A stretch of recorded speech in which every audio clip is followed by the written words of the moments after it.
UP की सियासत में ओबीसी वर्ग महज एक सामाजिक वर्ग नहीं है, बल्कि यूपी की सत्ता का रास्ता तय करने वाला भी वर्ग माना जाता है। साल 2027 में यूपी में विधानसभा चुनाव है और बीजेपी ने अपने सबसे अहम मोर्चे की सबसे अहम जिम्मेदारी अपने सबसे अहम सिपहसालार को दी है। नाम है प्रकाश पाल। 2 दशक से ज़्यादा ये संगठन में काम कर चुके हैं, लेकिन अब यूपी बीजेपी का जो पिछड़ा मोर्चा है उसके प्रदेश अध्यक्ष हैं। कैसे हैं? ठीक हूँ, नमस्कार।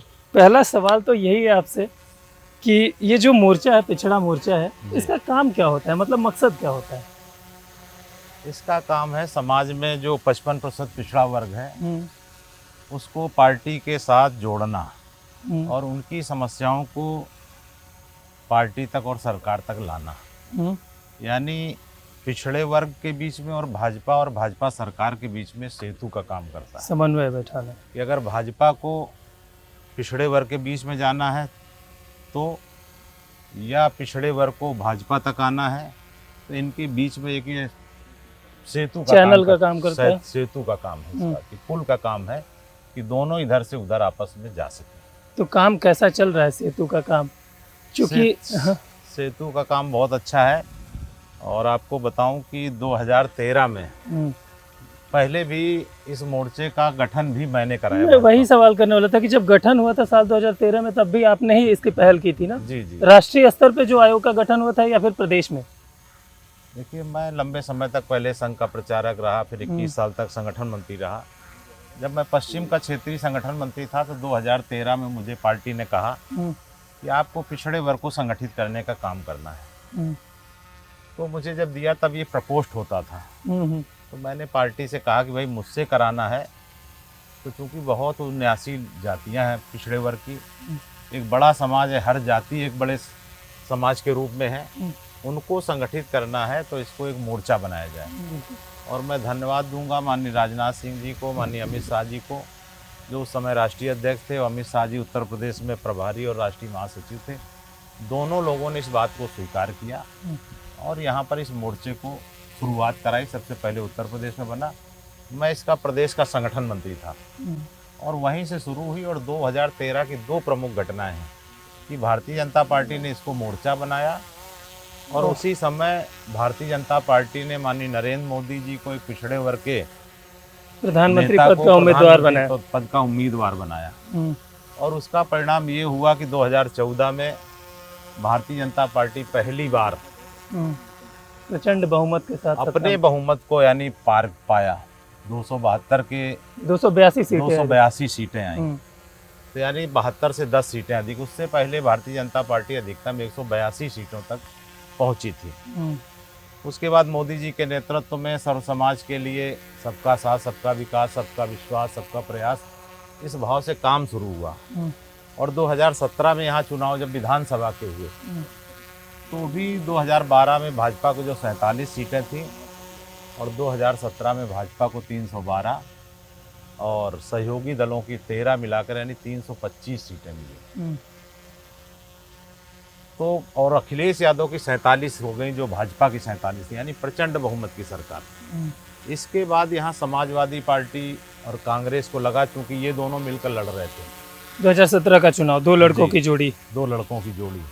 वो जोड़ी भी जब फेल हो गई, जो कह रहे थे कि यूपी को ये 7 पसंद है, वो भी जनता ने इतना बुरी तरह नापसंद किया। तब इनको लगा कि अब इससे नहीं बनेगा, तो इन्होंने बहन जी को साथ में लिया, जिनके साथ उनके पिताजी के सरकार में उनकी जान और इज्जत दोनों पर हमला हुआ था। उनको यानी एक बेमेल गठबंधन बनाया। और उसके बाद भी उत्तर प्रदेश में 51% भाजपा को लोकसभा में 19 में वोट मिले और 64 सीटें मिली। 2022 के चुनाव हुए तो फिर भाजपा योगी जी के नेतृत्व में प्रचंड बहुमत में आई। और फिर यहाँ कांग्रेस और अखिलेश यादव को ये लगा कि अब देश में तो तमाम सारे संगठन मिलकर चुनाव लड़ लिए और भाजपा को पराजित नहीं कर पाए। 14, 17, 19, 22 तब इन लोगों ने किया कि विदेश में बैठे शक्तियों के साथ, जॉर्ज सोरोस के साथ मिलकर, जिसने एक अमेरिका के धनी सनकी व्यापारी ने कहा था कि मैं मोदी सरकार हटाने के लिए $1 बिलियन खर्च करूंगा। और इंडी गठबंधन बनाकर उसके ये टूल किट बना इंडी गठबंधन, और झूठे नैरेटिव विदेश में बैठकर गढ़े गए कि भाजपा आ जाएगी तो संविधान खत्म कर देगी, भाजपा आ जाएगी तो आरक्षण खत्म कर देगी, महिलाओं को 8,500 खटाखट, युवाओं को 1 लाख।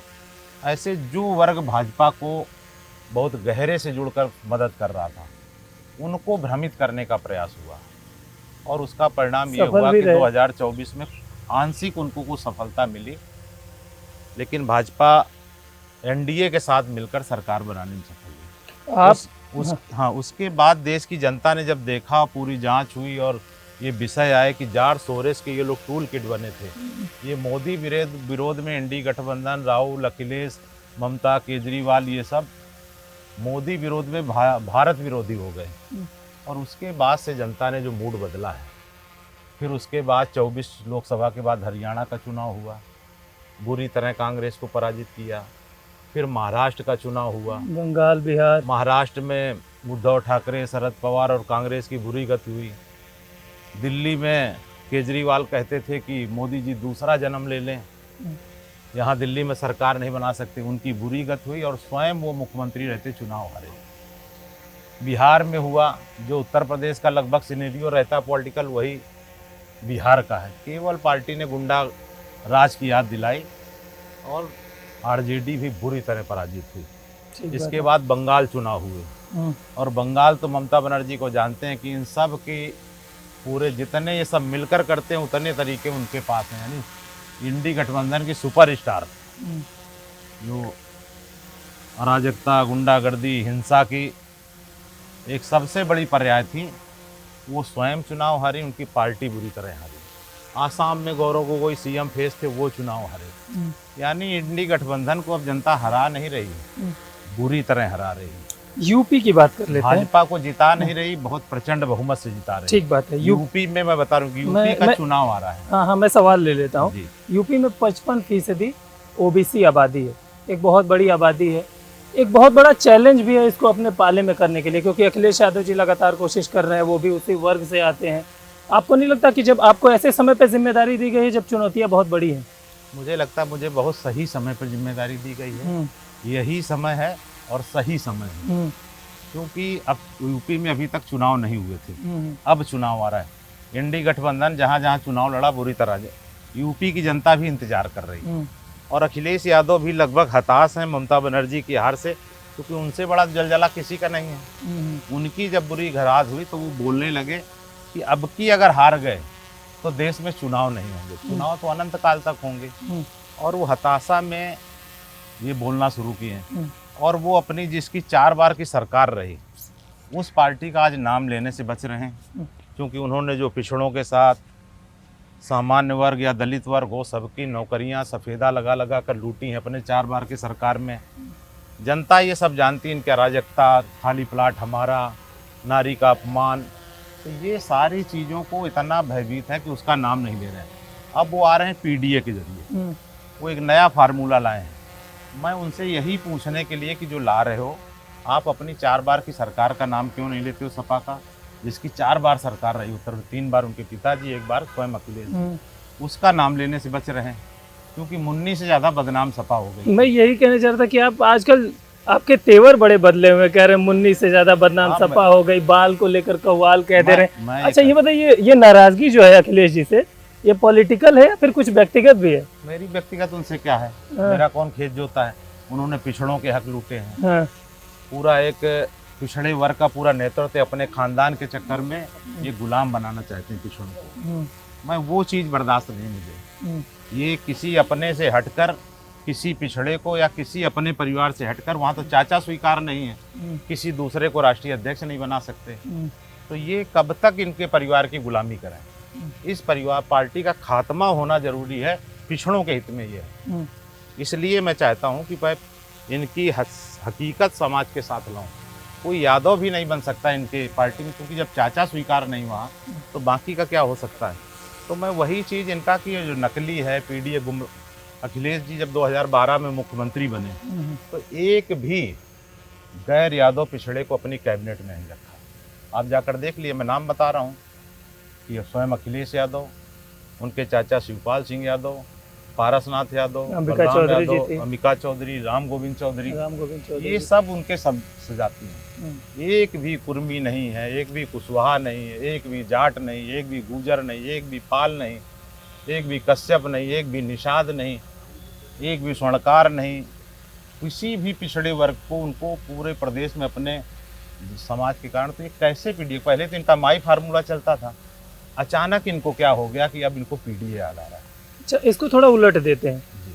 आप लोग पीडीए पे सवाल खड़े कर रहे हैं, गैर यादव ओबीसी की बात हो रही है कि अखिलेश यादव मौका नहीं देते हैं। क्या बीजेपी गैर यादव ओबीसी तक ही सीमित है या फिर उनका यादवों पे भी वो फोकस है? मेरा समाज के सब वर्गों में, हमारे यहाँ अवसर आया तो मोहन यादव हम्म, सीएम है, यूपी के में बात बगल का करें। ही राज्य है, हम्म, यहाँ भी हम टिकट दे, हमारा किसी के साथ नहीं। जो नौकरियां लगी इनके समय में सफेदा लगा लगा कर सैफे में बैठ के लूटी गई होंगी, लेकिन आज पात्रता योग्यता के आधार पर योगी राज में कोई किसी भी वर्ग का हो, क्या यादव के लिए भी उतना ही दरवाजा उतना खुला ही हुआ है। है? कोई यादव नहीं कह सकता कि उसके लिए भेदभाव, हम्म। कोई जाति नहीं कह सकती। जो मोदी जी का नारा है, सबका साथ, सबका विकास, सबका विश्वास, सबका प्रयास। नहीं, यादव और मुस्लिम दो ऐसे वर्ग हैं जिनको लेकर एक इमेज बना दी गई कि ये समाजवादी पार्टी के साथ ही जाएगा, इनका भविष्य वहीं पे सुरक्षित है। मैं अखिलेश यादव को चुनौती देता हूँ, किसी अल्पसंख्यक गांव में खड़े हो जाए, बस्ती में खड़े हो जाए। इनके सहयोगी इंडी गठबंधन की जो 60 साल से ऊपर शासन रहा है और इनकी 4 बार की सरकार, सबका मिलाकर अगर मोदी योगी की सरकार की उनके यहाँ ज़्यादा योजनाएं हों तो ये कह दें, ये किसी में नहीं है, केवल उनको गुमराह करते हैं। क्योंकि मुसलमानों का एजेंडा ये आवास शौचालय नहीं है, उनका एजेंडा धार्मिक दूसरा है। वो भारत पर गजवाए हिंद करके कुछ लोगों की जो मानसिकता, इस कारण से नाराज है। और अभी आपने देखा, मैं आपके चैनल से बता रहा हूँ, अभी दिल्ली में काकरोच जनता पार्टी का जो आंदोलन चल रहा है, उसमें कोई नीट का कोई बड़ी बात नहीं हो रही है। सारे नारे क्या हैं? नाम रहेगा बस अल्लाह का। नंदिता नारायण जो हामिद अंसारी जो उपराष्ट्रपति, उनके पारिवारिक राशिद अंसारी की पत्नी है, अब वो बोली है कि नाम रहेगा अल्लाह का। मैं अखिलेश यादव से, केजरीवाल से और राहुल गांधी से पूछता हूँ कि उस मंच से गजवा हिंद का ऐलान किया गया है कि केवल नाम रहेगा अल्लाह का। अब मैं शेष हिंदू समाज से, सिख समाज से, जैन समाज से, बौद्ध समाज से, पारसी समाज से, ईसाई समाज को मैं बताना चाहता हूँ कि वहाँ से तो ऐलान हो गया कि केवल नाम रहेगा अल्लाह का। तो अब हिंदू बतावें, क्या उनके ब्रह्मा विष्णु महेश का नाम रहेगा, कृष्ण का नाम रहेगा कि नहीं रहेगा, राम का नाम रहेगा कि नहीं रहेगा, हमारे जो 52 ज्योति शक्ति पीठ हैं उन देवियों का नाम रहेगा कि नहीं रहेगा, गौतम बुद्ध का नाम रहेगा कि नहीं रहेगा, भगवान महावीर स्वामी का नाम रहेगा कि नहीं रहेगा, गुरु नानक से लेकर गुरु गोविंद सिंह तक जो 10 गुरु हैं, इनका नाम रहेगा कि नहीं रहेगा। हम उनसे ये पूछना चाहते हैं कि भगवान परशुराम का नाम रहेगा कि नहीं रहेगा। आपका ये सवाल उन लोगों से है जो ऐसी मानसिकता वाले हैं, जो कर रहे हैं, ये अखिलेश यादव। लेकिन आप इस प्रोटेस्ट के बारे में आप क्या कहना चाहेंगे? क्योंकि सारे के सारे देश विरोधी तत्व तो वहाँ पे है नहीं, मैं बच्चे वही भी हैं, बताना चाह रहा स्टूडेंट्स हूँ, मैं वही बताना चाह रहा हूँ कि भगवान परशुराम का नाम रहेगा कि महाराणा प्रताप का रहेगा कि नहीं रहेगा, पृथ्वीराज का रहेगा कि नहीं रहेगा, छत्रपति शिवाजी का रहेगा कि नहीं रहेगा, अहिल्याबाई होलकर का रहेगा कि नहीं रहेगा, बिजली पासी का रहेगा कि नहीं रहेगा, अवंती बाई, कर्मा बाई, झलकारी बाई, जितने हमारे महापुरुष हैं, दुर्बल नाथ जी हों, दक्ष प्रजापति हों, जिनको हिंदू समाज के अलग अलग समाज के लोग मानते हैं। मेरा सवाल आपके माध्यम से है, इनसे मैं पूछना चाहता हूं कि अखिलेश यादव भी पूरा बढ़ चढ़ कर गए हैं, किसी को आप समर्थन देने जा रहे हो तो उसका पूरा एजेंडा समझिए। वहाँ पर ये कहा गया कि भारत माता इनकी माँ है, ये पिता ढूंढ रहे हैं। देखिए, वहाँ कोई नीट छात्र नहीं है, नीट छात्र दोबारा से परीक्षा देकर काउंसलिंग की तैयारी कर रहे हैं, यही सरकार है। मैं इनसे पूछना चाहता हूँ, केजरीवाल पंजाब कब जाएंगे पेपर लीक पे? राहुल गांधी कर्नाटक किस तारीख में जा रहे हैं इसी काकरोच पार्टी को लेकर? ये सब लोग कब सवाल उठाएंगे? सिर्फ उनको एक एजेंडा खड़ा करना है, क्योंकि जार्ज सोरेस का एजेंडा पूरा नहीं कर पाए। अब उसकी दबाव पड़ रहा होगा कि जो पैसा लगाया था वो वापस करो, तो उससे कहा कि थोड़ा और मदद कर दो, मैं देश में इनको इस तरह से हटा रहा हूँ। तो केवल ये शाहीन बाग पार्ट अगला है। वहाँ पर किस तरह नारे लगा रहे हैं, प्रेमानंद महाराज नहीं है, उमर खालिद की बात कर रहे हैं, ये नीट की बातें हैं। इसमें सारे देशद्रोही तत्व अगर मैं आपके चैनल से कहता हूँ, अगर देशद्रोहियों का, अगर हिंदुत्व विरोधियों का या सनातन विरोधियों के अगर सींग होते तो राहुल गांधी, केजरीवाल और अखिलेश यादव 12 सिंघा होते। यूपी की बात कर लेते हैं। अखिलेश यादव को कितनी बड़ी चुनौती आप मानते हैं? 2027 में चुनाव है। मैं जैसा केजरीवाल का हाल हुआ, जैसा आरजेडी का बिहार में हुआ, उससे बुरी हाल यहाँ यूपी में समाजवादी पार्टी की इस बार होगी। और इसीलिए मैंने कहा कि अखिलेश जी भाई के निधन के बाद भी जो बड़े बड़े बाल बढ़ा रहे हैं, मैंने समाजवादियों से पूछा तो उन्होंने कहा कि अब सैफई महोत्सव नहीं करा पा रहे हैं और जनता का दबाव है, मनोरंजन के लिए अब हीरो हीरोइन भी नहीं बुला पा रहे हैं, तो वो बाल बढ़ा रहे हैं। इसलिए लुक खराब ना हो जाए, इसलिए भाई के निधन के बाद अपने को सनातनी कहते हैं, बाल नहीं कटवाए। तो मैं इतना समझ पाया हूँ कि अखिलेश बढ़ा रहे हैं बाल और 2027 चुनाव हारने के बाद बन जाएंगे कब बाल। 2024 में सबसे बड़ी पार्टी रहे लोकसभा चुनाव में यूपी में। अरे तो भाई यही तो उद्धव ठाकरे की भी और सबके, कांग्रेस वहाँ थी, हरियाणा में भी थी, महाराष्ट्र में थी, आरजेडी वहाँ, सभी जगह इंडी गठबंधन को बढ़त इनमें मिली थी इन राज्यों में, और उन सबका बुरा हाल हुआ है। पूरा देश का एक ट्रेंड चल रहा है इंडी गठबंधन, जो मोदी विरोध में भारत विरोधी हो गया, जॉर्ज सोरोस के टूल किट बन गए। पूरी जनता को ये लोग मूर्ख समझ रखते हैं। अब की बार आने दीजिए, इनका भी वही हाल होगा। तो वो कह रहे हैं कि अगर अभी चुनाव हो जाए तो इसी समय समाजवादी पार्टी आज की तारीख में मैं चाह रहा हूँ आज चुनाव हो जाए। भाजपा तैयार है तो ट्वीट के अलावा कुछ कर ही नहीं पा रहे हैं। चुनाव में 1 साल से भी अब कम का समय बचा है और एक माहौल बनाने की कोशिश की जा रही है कि एंटी इनकम्बेंसी है गवर्नमेंट के खिलाफ यूपी में। देखिए, मोदी राज में एंटी इनकम्बेंसी नहीं, प्रो इनकम्बेंसी हो रही है। आप लगातार आप देख रहे हो कि एक से एक बढ़कर रिजल्ट आ रहे हैं। ये इनकी सरकारों में जब गुंडागर्दी अराजकता होती थी तब ये पुराने शब्द हो गए कि एंटी इनकम्बेंसी होती थी। अब मोदी राज में प्रो इनकम्बेंसी हो रही। आप ये देखेंगे कि पिछली बार से भी ज्यादा और इस बार तो 350 से प्लस भाजपा का निश्चित है आना। आप कह रहे 350 प्लस, आपने इससे पहले भी प्रेडिक्ट किया था, जबकि यूपी में लोकसभा चुनाव में एक नैरेटिव चला था। और फिर से नैरेटिव का जिक्र मैं इसलिए कर रहा हूँ कि राम मंदिर चढ़ावा चोरी को लेकर बड़ा मुखर है विपक्ष। अखिलेश यादव सनातन की बात करने लगे। आपको लगता है कि चुनाव पे भी इसका असर पड़ेगा? मैं सारे विषय को खोल कर रख रहा हूँ। मैंने कहा है कि त्रेता युग में भी भगवान राम की कुटिया से माता सीता की चोरी हुई थी। चोरी तो उस समय भी हो गई थी, लेकिन चोरी करने वाले का परिणाम क्या हुआ, ये अगर ये सब मानस पढ़ लेंगे तो उनको याद समझ में आ जाएगा। कहीं ऐसा तो नहीं कि गंगाधर ही शक्तिमान है। तो जांच चल रही है, पता चल जाएगा। एसआईटी में बहुत सी चीजें आएंगी और ये लोग देखो अब एसआईटी पर भी सवाल खड़े करना शुरू कर रहे हैं। ये किसी जगह टिकेंगे नहीं। मैं इनको सबको कह रहा हूँ कि जैसे मंथरा थी, अपने ही समाज के, अपने घर परिवार के लोगों का दिमाग खराब करना, तो अखिलेश यादव, राहुल गांधी, केजरीवाल, ये सारे लोग मंथरा के मानस पुत्र हैं। ये केवल हिंदुओं को भ्रमित करने के अलावा इनके पास कोई काम नहीं है। मैं समाज को आज अलर्ट कर रहा हूँ कि ये सब मंथरा के मानस पुत्र हैं। लेकिन जो राम मंदिर का मुद्दा है या फिर छात्रों का मुद्दा है, ये जन भावनाओं से जुड़े हुए मुद्दे हैं। आप सब देख लीजिए, यही है। मोदी जी ने अभी भी फास्ट ट्रैक कोर्ट किया है, गठन किया है। यही ठीक करेंगे फिर से सही चुनाव। नहीं तो पिछली सरकारों में कितने आप जनता को बताइए कि कितने पेपर लीक के मामले हुए हैं। अगर इनको आस्था से बड़ा वो चोट पहुंचती है तो तिरुपति बालाजी में चर्बी से प्रसाद बनाने का मामला है। वहाँ जो इनके समर्थन की सरकार रही उस पर इनका मुंह नहीं खुलेगा। आप सबरीमाला में मुख्यमंत्री के नज़दीकी के यहाँ से 15 किलो सोना की बात आई, तो ये सेलेक्टिव मामले में तो जनता को क्या मूर्ख समझते हैं। हम कह रहे हैं कि घटनाएं हुई हैं।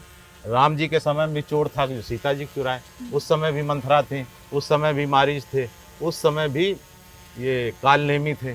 तो ये सब चीज़ों को सब पात्र आज भी हैं, अलग अलग रूप में। अभी मैं अयोध्या गया था। अयोध्या मैंने कहा कि एक राम विरोधियों का भी ट्रस्ट बन जाए, और जिन जिन लोगों ने 1949 में नेहरू से लेकर जो मूर्तियां रामलला के प्रकटकरण से जिन जिन ने विरोध किया, जैसे जैसे किया है, किसी ने राम को काल्पनिक बताया होगा, किसी ने वहाँ शौचालय बनाने की बात कही, किसी ने वहाँ गोली चलवाई होगी, जो अलग अलग जिसने भी जो बयान दिए हैं, उन सब के बयान मस्जिद के बगल में एक अलग राम विरोधियों का ट्रस्ट बना दिया जाए, उन सब के उस शिलालेख में बयान दर्ज कर दिए जाएं, ताकि भविष्य में आगे आने वाली पीढ़ी जाए किसने किसने राम मंदिर के लिए काम किया है, किसने अड़ंगेबाजी लगाई है, किसी ने वकील खड़े किए होंगे। ये सारे राम विरोधियों के भी कारनामे वहाँ पर दर्ज होने चाहिए और भविष्य में हिंदू समाज पर छोड़ना। जैसे लोग हज करने जाते हैं तो वहाँ शैतान पर पत्थर मारते हैं, आगे समाज तय करे कि वहाँ जाकर इन राम विरोधियों का क्या करना है, वहाँ पत्थर मारना है कि उनको थूकना है, और इन्हीं के परिजनों को, इन पार्टी के नेताओं को उसको ट्रस्टी बना दिया जाए। ठीक बात है। चलिए, आप संगठन के आदमी हैं तो संगठन से जुड़े कुछ सवाल कर लेते हैं। जब पूर्वांचल की बात आती है तो पूर्वांचल में कुछ ज़िले ऐसे हैं जैसे आजमगढ़ हो गया, बलिया, मऊ, गाजीपुर, यहाँ पे बीजेपी की स्थिति उतनी ठीक नहीं है, समाजवादी पार्टी का गढ़ माना जाता है। यहाँ पे बदलाव के लिए आपके प्रयास क्या है, मतलब क्या यहाँ पे नतीजे अब बदलेंगे? देखिए, बहुत से राज्य हैं, हरियाणा में हैं, कहीं अभी ऐसे राज्य हैं कि जहाँ पर हम जनता को नहीं समझा पाए, लेकिन अब धीरे धीरे जब समझ गए कि ये इंडी गठबंधन, अखिलेश राहुल, ये मोदी विरोध में भारत विरोधी हो गए, हम जनता को ये विषय लेकर जाएंगे। मैं सवाल ये इसलिए कर रहा मैं हूँ ना, समझाऊंगा उनको, जनता को अब सारे विषय हैं, क्योंकि हमें बंगाल में उम्मीद नहीं, लेकिन बंगाल की जनता ने समझा तो 93% तक मतदान, यानी इन लोगों को हराने के लिए जनता कितनी उतावली है। और मुझे लगता है कि बंगाल से खराब स्थिति भाजपा की आजमगढ़ में नहीं है, जहां मतदान करने का मतलब प्राणदान होता हो। उस राज्य में जब जनता ने सच्चाई समझी तो भाजपा के साथ आई, और मुझे लगता है जो भी आप चुनौतियां बता रहे हैं, मैं सबके पास जाऊंगा, पार्टी जाएगी, मोदी का, योगी का, कानून के राज का, क्योंकि बहन बेटियां तो सबकी हैं। आजमगढ़ में है क्या, सबको दिक्कत? कुछ आंकड़े रख दे रहा हूँ। आजमगढ़ में बीजेपी के पास एक भी सीट नहीं है 10 सीटों में। गाजीपुर में 7 सीटें हैं, बीजेपी के पास एक भी नहीं है, 2 सहयोगी दलों के पास है। बलिया में सिर्फ 2 सीट है, ऐसे ही मऊ में सिर्फ 1 सीट है, जबकि इन सभी जिलों में ओबीसी वोटर जो है वो निर्णायक की भूमिका में है। इसलिए मैं आपकी जिम्मेदारी समझना चाह रहा हूँ कि कई राज्यों में, बंगाल में भी तमाम जिलों में हमारे पास कुछ नहीं था, और उनमें भी हम प्रचंड बहुमत से जीते हैं। मैं बता रहा हूँ कि उससे बुरी स्थिति इन किसी जिलों में नहीं। यहाँ तो हम कभी रहे हैं, कभी नहीं रहे, वहाँ हमारा पीछे निरहुआ सांसद रहे हैं, तो ऐसा नहीं है कि वहाँ हमारे नहीं है। लेकिन इस बार हम पूरी जिम्मेदारी के साथ एक एक विषय, ये लोग देश के लिए कितने खतरनाक हैं, और ये सारे विषय कि वहाँ पर जो नारे लगाए गए हैं कि सिर्फ नाम रहेगा अल्लाह का, तो मैं पूछूंगा कि खाली बाकी क्या रहेगा, भगवान श्री कृष्ण का नहीं रहेगा। हम तो ये अगर एजेंडा चलाएंगे तो मुलायम सिंह का भी नाम नहीं रहेगा, जो अगर केवल अल्लाह का नाम रहेगा। तो वहाँ पूछूंगा कि यहाँ उनका भी नाम नहीं रखवाना चाहते हो क्या? इस विचारधारा के लिए ये तुष्टीकरण में इतने अंधे लोग हो गए, राहुल गांधी, अखिलेश यादव, केजरीवाल। इनके एजेंडे को समझिए, ये आपको किस दिशा में ले जा रहे हैं। इसलिए पूरे सनातनियों को कहूँगा कि आप इनके एजेंडा को समझिए। आगे अपने बच्चों को भी, अपने महापुरुषों को अगर सुरक्षित रखना है तो केवल और केवल भाजपा है, उसी के साथ आइए। मोदी के साथ, नितिन नवीन जी के साथ, योगी जी के साथ, पंकज चौधरी जी के साथ। तो ये जो हमारा नेतृत्व है, यही सनातन के लिए, सबके लिए काम कर रहा है। और मैं फिर मुस्लिम गांवों को भी कहूँगा कि आप देखिए, केवल आपको डरा कर वोट लेते हैं, आप इनके झांसे में मत आइए, ये आपको गलत रास्ते पर ले जा रहे हैं। जब भी आप संगठन में काम करते हैं ना, तो आपकी शक्तियाँ सीमित रहती हैं। आप समाज को जोड़ लेते हैं, लेकिन समाज के लिए बहुत कुछ बड़ा नहीं कर पाते हैं। कभी ऐसी ज़रूरत महसूस हुई कि सरकार का हिस्सा बनते हैं? देखिए, इस सरकार में किसी भी समाज को चिंता करने की वो नहीं है, सबका स्वतः। पहले जरूर था कि आदमी सोचता था कि मेरा हो, मेरी हो।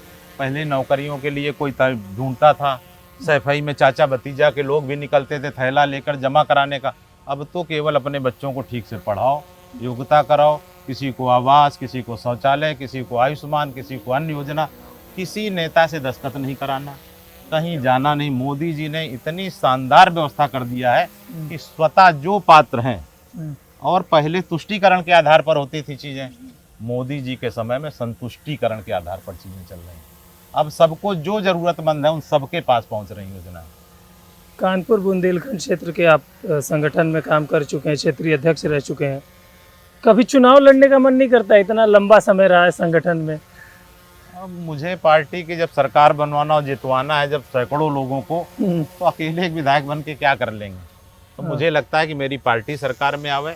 मैं मिशनरी वर्कर के नाते काम करता हूँ। पार्टी जहाँ कह देती है, मैंने बिना सवाल किए जो भूमिका दे दिया वहाँ अपनी जिम्मेदारी के साथ काम करता हूँ। मैं भाजपा के प्रति पूरी तरह कमिटेड हूँ। जिस भूमिका में भाजपा रखती है उस भूमिका में रहती है। रिजर्वेशन को लेकर एक आखिरी सवाल कर ले रहा हूँ।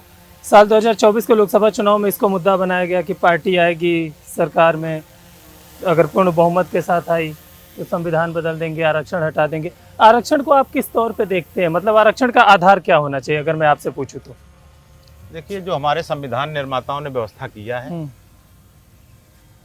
वो बाबा साहब अम्बेडकर से लेकर संविधान निर्माताओं ने जो भूमिका किया है, वो उस आधार पे चल रहा है और उसी को भाजपा भी मान रही। भाजपा संविधान के अनुसार चलने वाली पार्टी है।